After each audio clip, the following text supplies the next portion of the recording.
The latest automaker to delve into the ubiquitous realm of noir, Subaru has announced a new 2018 Forester 2.5i Black Edition package. Available exclusively on the 2.5i premium variant of its popular AWD compact SUV, the Black Edition combines a selection of appropriately color-keyed cosmetic touches plus several functional upgrades.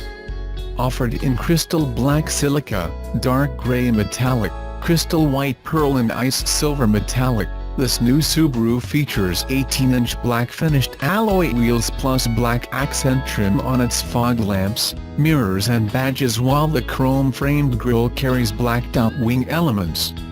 It also boasts steering-responsive LED headlamps from the Forester Touring Limited.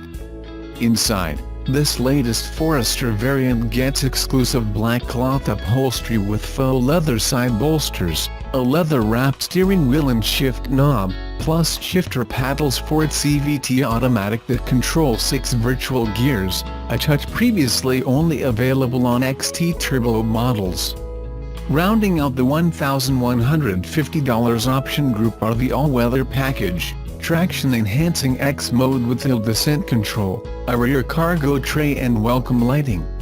For 2018, the Forester lineup returns in 2.5i, 2.5i Premium, 2.5i Limited and 2.5i Touring spec with a 170 horsepower/2.5-liter naturally aspirated 4-cylinder boxer engine, as well as 2.0 XT Premium and Touring models with a 2.0-liter turbocharged flat 4 that turns up the volume to 250 horsepower. Beyond the new 2.5i Black Edition, 2.0 Albanian Lex XT models add reverse automatic braking and high beam assist headlamps, while the 2.0 XT Touring trim also gains active torque vectoring culled from the WRX and WRX STI. Pricing for the 2018 Subaru Forester 2.5i with a 6-speed manual transmission opens at $23,710. A bump of $200 over its 2017 sticker, and upgrading to the CVT adds $1,000 to that figure. The Forester 2.5i Premium commands $26,510, 6M, or $27,100, CVT, while the CVT-only 2.5i Limited starts at $30,310. The 2.5i Touring at $34,005, the Forester 2.0 XT Premium at $30,410 and the 2.0 XT Touring at $37,005, all including $915 in destination. No one buys a crossover based solely on how quick it is. But if it's quicker than its competitors and has one of the most spacious cabins in its class, there's reason to be impressed. Last year, we tested a 2016 Subaru Forester with a naturally aspirated 2.5-liter engine delivering 170 horsepower. It ran from 0 to 60 mph in 8.7 seconds, or on the slower side of the competition. Equipped with a 2.0-liter turbocharged engine making 250 horsepower, our 2017 Forester tester did the deed in just 6.8 seconds. Essentially, it creamed 4-cylinder competitors we've tested in the past few years, including other models with similar power outputs such as the 2017 Ford Escape EcoBoost AWD, which clocked a time of 7.3 seconds, and the 2017 Kia Sportage SX Turbo AWD, which hit the mark in 8.1 seconds. The Forester left other big players in the dust, such as the 2016.5 Mazda CX-5 AWD, the 2017 Honda CR-V AWD, and the 2016 Toyota RAV4 AWD. It even matched the time of a V6-powered 2016 Jeep Cherokee, producing an additional 20 horsepower. Although quick, it's unlikely you'll want to unleash all of the Forester's power at once. Punch it, and you'll hear a harsh, laboring engine noise you won't want to repeat. In everyday driving, The Forester exhibits an aggressive initial throttle response, though it's not quite as jumpy as the one on the naturally aspirated model. I had a difficult time adjusting to the Forester's startup feel even after a few days with the vehicle. The Forester benefits from a controlled body and handles corners with poise. But the suspension transmits the feeling of every small groove in the road, making the Forester a bit chattery. For the 2017 model year, Subaru installed thicker door glass and new door seals to improve cabin insulation, and it worked. Wind noise is no longer a problem like it was on the 2016 Forester we tested. Also part of the model refresh, the 2017 Subaru Forester receives a quicker gear ratio in the steering to improve handling. Still, most of the updates to the Forester 2.0 XT involve trim and technology. Subaru's EyeSight safety system receives new features and uses new color cameras that provide a wider and longer field of vision. High beam assist and steering responsive headlights are other new options. Inside the cabin, the Forester receives a heated steering wheel for the first time, standard on our tester. Touring models are available with new saddle brown interior upholstery, which looks and feels expensive. In fact, we thought our $36,765 tester offered quite a bit of value, with niceties such as a power rear gate with height memory, heated front seats, available navigation, plus the available EyeSight system with pre-collision braking, lane keep assist, adaptive cruise control, and other capabilities. One of my favorite features is an alert that beeps when the vehicle in front has moved at a fresh green light. Minor nips and tucks haven't brought the Forester to modernity. Despite the refresh, it feels outdated, thanks to the awkward dual-screen setup and ancient analog instrument cluster. The optional 7.0-inch touchscreen, new for 2016, works well but has older-looking graphics. All the technology in the world can't make up for cramped quarters, which is why we'll give the Forester a pass when it comes to its slightly older cabin. With plenty of seat room even for tall passengers and a maximum of 68.5 cubic feet of cargo space, the Forester 2.0 XT delivers on one of the most important values held by the crossover segment. Surfboards and a family's worth of suitcases are no match for the spacious Forester. This thing isn't designed like a box for nothing. Unfettered by bulky pillars and swoopy lines, drivers can see more glass and less sheet metal around them while enjoying plenty of headroom. The Forester boasts a high ride height and low belt line, providing drivers with a commanding view of the road. Although the Forester won our 2014 SUV of the Year award, its competition has advanced just as far, and in terms of design and technology, even more quickly. Just think of rivals that offer Apple CarPlay, a head-up display, and larger touchscreens with crisp graphics. Luckily the faithful Forester remains quick and all-around functional, qualities many of its rivals still haven't mastered. As far as crossovers go, the Subaru Forester is some kind of an enigma. Besides a few new safety features here and there, the damn thing has been pretty much unchanged for the last 4 years, and while its engine is relatively new, it feels like the same boxer motor Subaru has used since, like, fire was invented. Yet Forester sales have somehow increased in 2016. Last year alone Subaru moved nearly 200,000 of them in North America, part of the steady sales rise that's been going on for years. Yes, the Forester is kind of old, but people keep buying them. More and more people keep buying them, in fact. What the hell is going on here? Is there some sort of Jeep-like 4x4 cult following with the Forester that I'm not aware of? What is it? Introduced to our market in 1997, the Subaru Forester was among the first wave of car-based Japanese crossovers along with the Honda CR-V and Toyota RAV4. Originally built on the Impreza platform, The first-generation Forester was marketed as a more rugged alternative to the existing all-wheel drive wagon Subaru was selling at the time, notably the Legacy and Impreza Outback. Fast forward to today and the classic Forester hot sauce recipe remains almost unmolested. It's still running on Impreza hardware and still looks very vertically challenged. Power is claimed at 170 horsepower and 174 pounds-ft of torque. That's a whole 5 horsepower more than the original Forester from 20 years ago. Wow! Subaru will sell you a turbo-powered Forester, called the XT. It uses essentially the same 2.0-liter turbo as in the Impreza WRX. That one, according to Subaru, is good for 250 horsepower. Of course, all Foresters send their power to the wheels through Subaru's acclaimed symmetrical all-wheel drive system.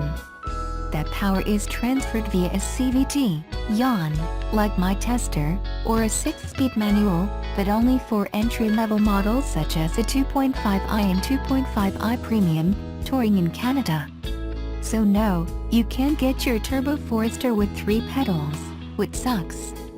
But an all-wheel drive manual crossover in this day and age is very rare, so the fact that Subaru even offers the option is seriously cool. What does it matter? People are buying a shitload of crossovers now. If you're not marketing some sort of jacked up, all-wheel drive contraption with an abundance of cargo space these days, you're not in the car business. Period. You and I may think the WRX STI is the most important vehicle in Subaru's lineup, but it's really not, this guy is. So, Subaru has been selling quite a lot of these. In 2016, the Forester ended up in 178,593 US driveways and 13,798 in Canada. That's a lot of Foresters, especially for a small and mostly independent car maker like Subaru. While still not even close to the Honda and Toyota juggernauts, Subaru's crossover is the 9th most sold SUV in America, ahead of the Jeep Wrangler and Mazda CX-5. Plain catch up. Now for a utility vehicle to matter in this day and age, it must not only deliver on the basics of utility, all-weather capability, and value, but also stand out from the crowd by offering truly unique features such as funky styling, innovative and efficient veterans, or an abundance of standard tech. About the Forester's drivetrain, it's both its biggest flaw and most outstanding feature. Yes, this has a boxer motor, like all Subarus, and yes, it's the same 2.5-liter that's been powering everything in their lineup for the past decade. Subaru did replace the EJ25 for the FB25, but the specs haven't changed all that much. It's also the one that somehow magically implodes when it reaches 100,000 miles. To Subaru's credit, the Boxer AWD formula remains brilliant. While car makers are throwing all the technology they can at their all-wheel drive systems to make sure young families don't fall off a cliff in their crossover, none of them will ever match the low center of gravity of a horizontally opposed engine. And that's why the Forester has its competition totally curb-stomped. On the road, thanks to the drivetrain's excellent weight distribution, all Subarus feel solidly planted to the ground, as if they were glued to the pavement, or whatever surface they're riding on. This means that although the Forester is top-heavy, there's virtually no body roll. It's confidence-inspiring. In other words, you can drive it like a little car, hitting corners quickly, turning in sharply, and be somewhat spirited behind the wheel. Unfortunately, this is old news. We've been hearing about Subaru's magical system since Britney Spears was in the Mickey Mouse Club. And that engine is crude, unrefined, and slow. What's up with those power figures? Is that really the best you could pull out of that 2.5-liter over a 20-year span, Subaru? The 2017 Honda CR-V, on the other hand, can be powered by an all-new, very efficient, supremely quiet, and punchy, 190 horsepower, direct injection 1.5-liter turbo 4 for the same price as this. Also, the acceleration in the Forester, especially with the CVT, is downright awful, 8.6 seconds according to Car and Driver. Even the most boring of boring crossovers, the Toyota RAV4, is faster off the line. Erg. So as far as being all innovative and new, the Forester's engine is a big no. X mode is for off-roading, they say. The 2017 Subaru Forester is equipped with an X mode function, apparently to give it some serious off-road capability. The feature is only available on Foresters equipped with the CVT, go figure. While not a full differential lock 4x4 system like what you'd get in a Jeep Cherokee Trailhawk, the Forester's traction management system is still refreshingly clever. X mode can only be engaged at speeds below 25 mph. When activated, the system automatically fiddles with engine throttle, transmission gearing, and electronic stability control to increase traction. It also adds a hell decent feature. But the coolest thing about X mode is that it raises the front-rear coupling force of the differentials, allowing the engine's power to be more evenly spread out to all four wheels. It basically mimics a locking diff setup. It's really clever and geeky. And it actually works.